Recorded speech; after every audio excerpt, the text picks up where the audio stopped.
to making sure that we are sending out or doing things as per our SOP. So that's where our quality assurance comes through.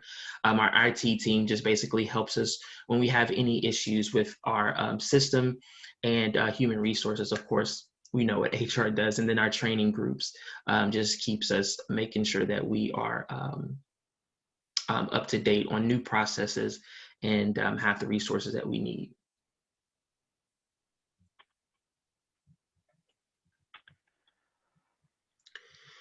So customer operations here. So again, what we basically focus on customer operations is just order management.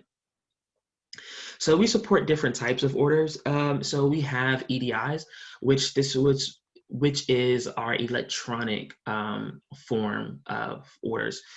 So I know I have a couple of clients that, I have a couple of clients that send over electronic orders through an app. So they have an app that they can go on and select the items that they want, and then it comes over to our system electronically.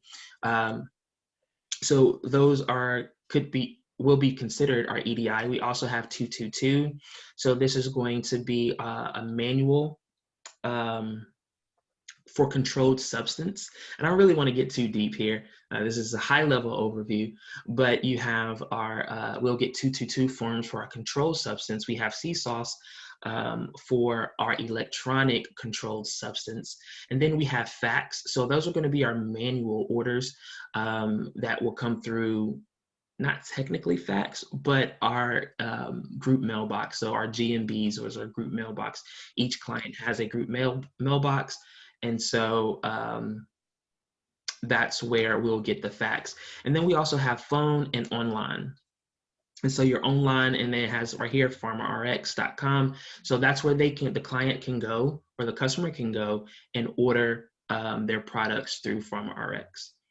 We have order verification. So as I was speaking to you all about earlier, where our QC department comes in, this is what we need to focus on when we verifying our orders. So we verify the pricing, the unit of measure, as well as the quantity. So when we're keying those orders and we're looking at those orders, we try to make sure that all those line up correctly. We have the end-to-end oversight of the order flow. So emergency orders, back orders, and product allocations. So we also, the majority of our clients have a hard cutoff at 2 p.m., right? So what we kind of stand on is if a client sends us an order prior to 2 p.m., then we'll ship it out same day. Any orders that come in after 2 p.m.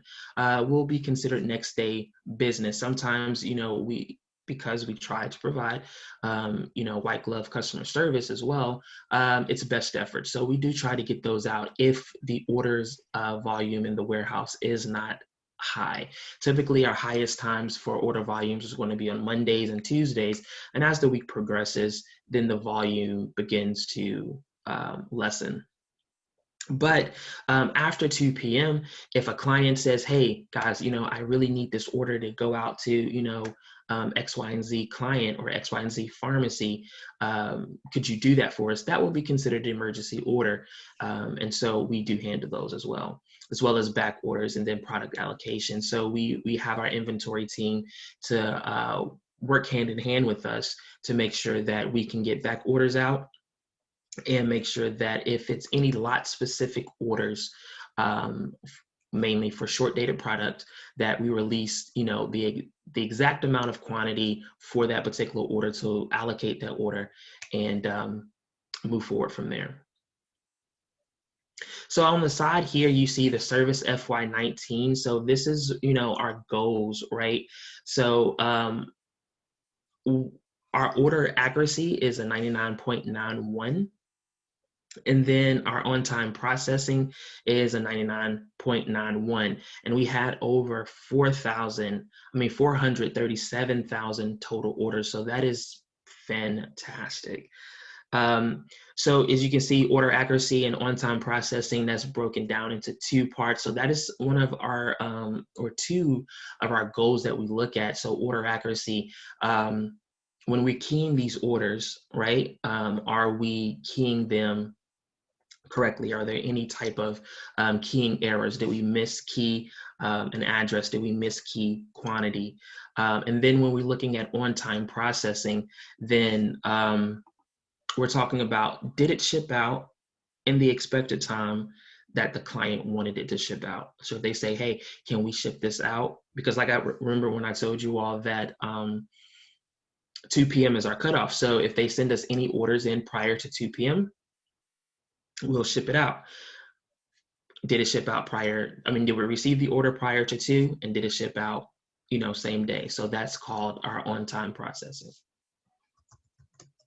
Any questions so far?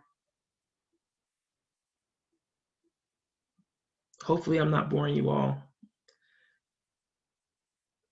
You're doing great, Addison. It's a lot of information, but you're doing great. It is a lot of information, but it's customer service, we definitely have a big part in the 3PL. And I think that all our departments definitely work together hand in hand.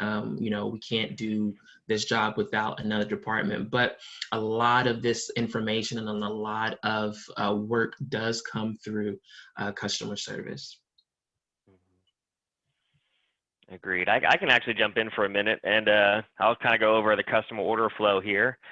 Like Addison said, we would process a lot of our orders manually, but we do have some that come, via EDI, which would be our electronic system, or online and through the PharmaRx portal.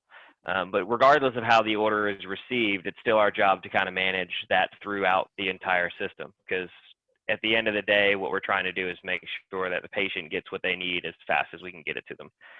So as the orders will come through our side, customer service, whether it be EDI, online, phone, or fax, we would then process that into our internal system known as Elite. Now that is the DMS, that distribution management system, would be what customer service actually uses on a day-to-day basis.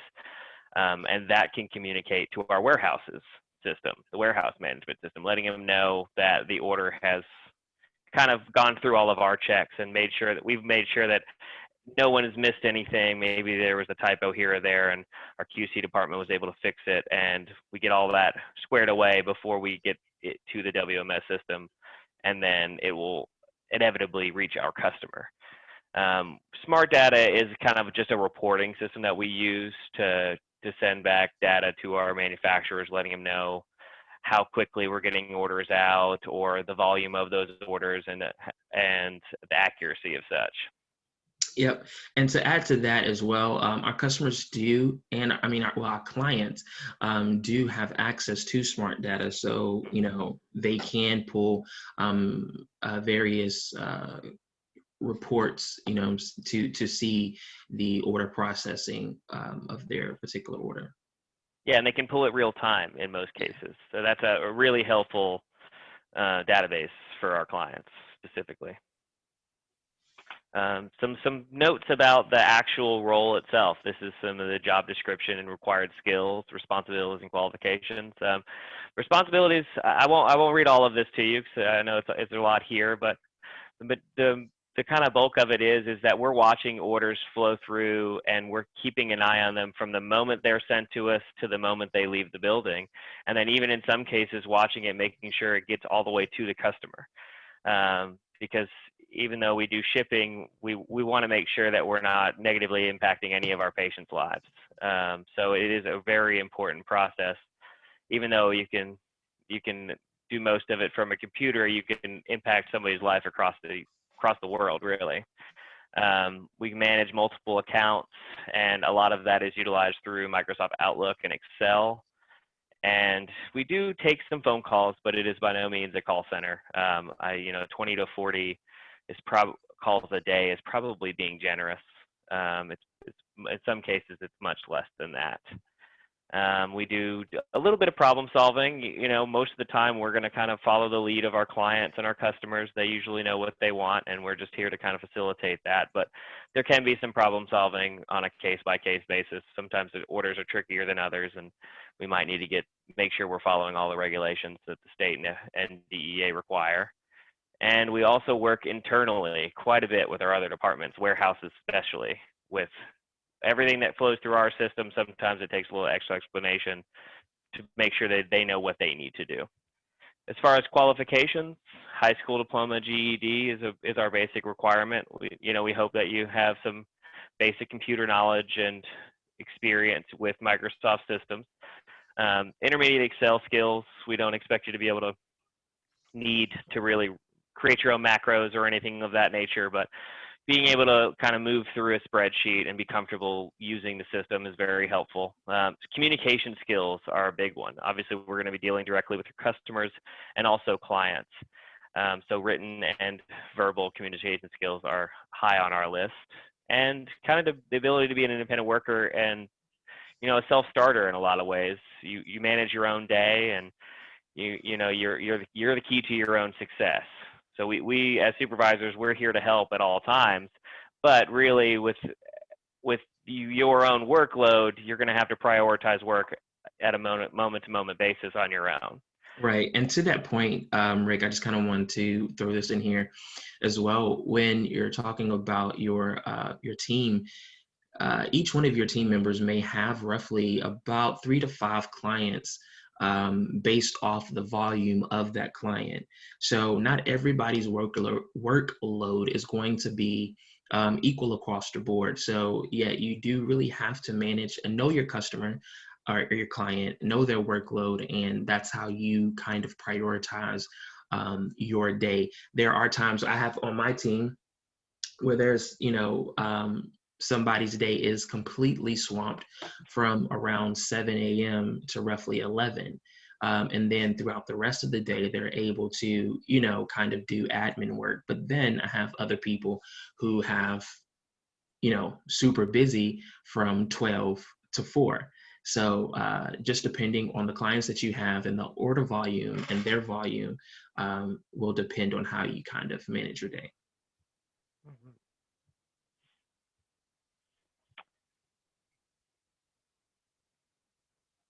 So our global employee groups just kind of provide ways to get acquainted with the fellow employees. We have a lot of different groups throughout the company that we support. We have on the next slide, I'm going to list a few of our employee resource groups, just to name a few really. But Cardinal is a very large company, and the amount of these employee type groups, I don't even know if I have a full number. Addison, do you have any idea how many ERGs we actually have? Because it's a lot. It's a lot. Yeah. Here's a few just to kind of to list some of our larger groups. The African American Network, the Asian Pacific American Network, Disability Advocate Network, and Proud Network, our Hispanic American Network, Veterans and Military Advocates, and the Women's Initiative Network. These are just a few of some of the different employee groups that really kind of give everyone an opportunity to find a group of people that are like-minded and really want to try to help each other grow professionally, and provide some opportunities there that you might not get to see sitting at your desk every day.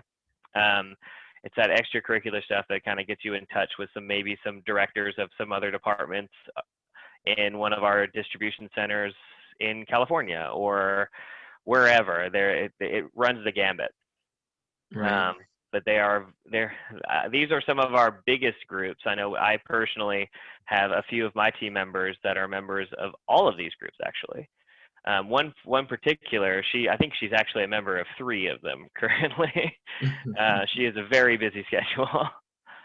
But it's really great that we do try to spend some time working with the community and really giving back, not just, yes, we're a shipping company, but we do try to kind of focus on the patient. And these groups help us kind of give back to our different communities, regardless of their outlook or end goals. Yeah, absolutely. Because we do pride ourselves on being or having the culture of being inclusive and diverse company. And of course, that's what draws people to Cardinal 3PL. And that's what, you know what I'm saying, and that's really what we want to promote. So these are just some ways that we try to do that as well. Mhm.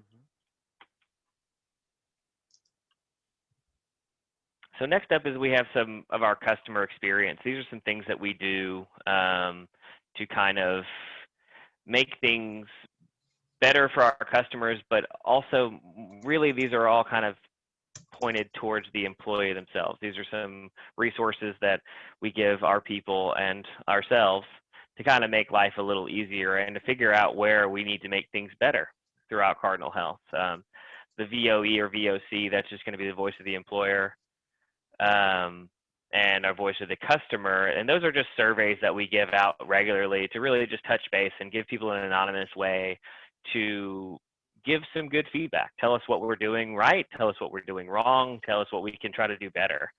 And it's really important I feel like it's really important for our employees to be able to have a voice. And sometimes I know that can get lost. So I really do appreciate those programs. We try to create that welcoming experience, of course, through our hospitality specialists. We actually have designated employees you may meet down the road that their entire job is just to make sure that the onboarding experience is a pleasant experience for our new hires. They're constantly working on new ways to bring people in and new opportunities for them to feel at home at Cardinal, because even though we are a large business, we like to treat it like a family. We spend a lot of time with each other and want to make sure everyone's happy being here. We recently brought in a nurse liaison. We have an on-site nurse. Of course, we're working remotely these days. But when we do get to go back to the office, we have a liaison on-site to kind of answer any health-related questions that you may not be getting the answers you need from your insurance, or maybe just need somebody to talk to. And of course, we have our brand ambassador team that meet monthly, and that's just developed of different people from different departments all kind of coming together and just throwing out ideas on how to make the day-to-day life of all departments better.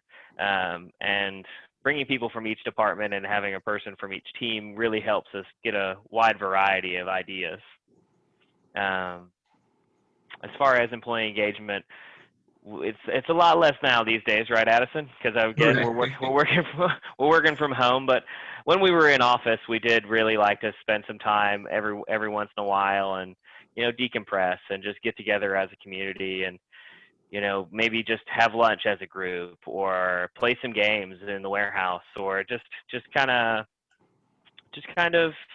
get to know each other a little bit and not think about the hustle every day, right? Yeah, absolutely. So prior to COVID, we did have a huge little party outside that they brought in. I think it was Rick's. It was a barbecue place. I don't remember what barbecue place it was, but it was a barbecue place. Had a couple of prizes that they just gave out just for employee appreciation. Really good time, and they let everybody go a couple hours early that day. So everybody appreciates that, and it's always good to work for a place where upper leadership knows, work for a place that you feel that upper leadership cares about you, and that they understand that you work so hard and they want to give you some time. So everybody appreciated that. Rick and Addison.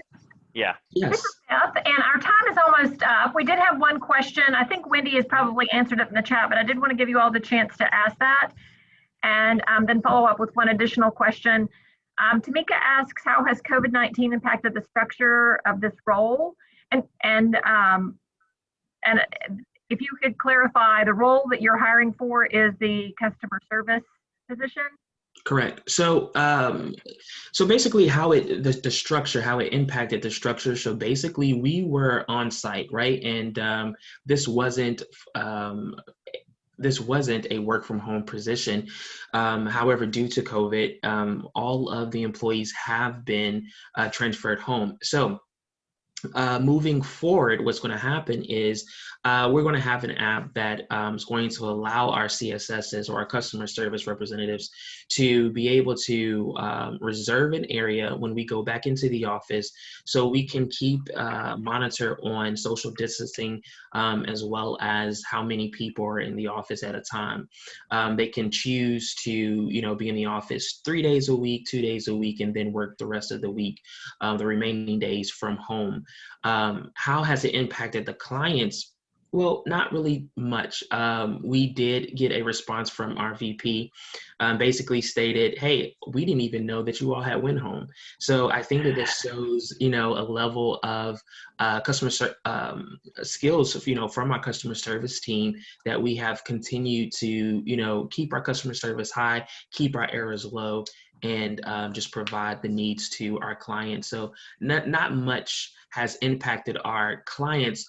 The only thing I can say is that when we have QBRs or quarterly business reviews, we would have them come into the office, but of course no longer do they do that or visit the 3PL site, but we do it through Zoom and or Teams, Microsoft Teams.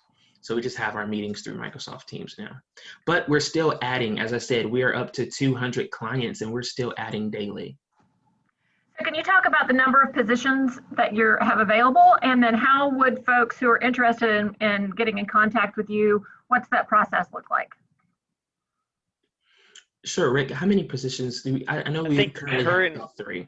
I say currently there's 3, but there is, as Addison said, we are getting closer and closer to 200, and there is plans to expand. So we do have currently 3 now, but there is actually the plans to add an entire team to the department. So we probably would see an addition of 7 to 10 down the road as well.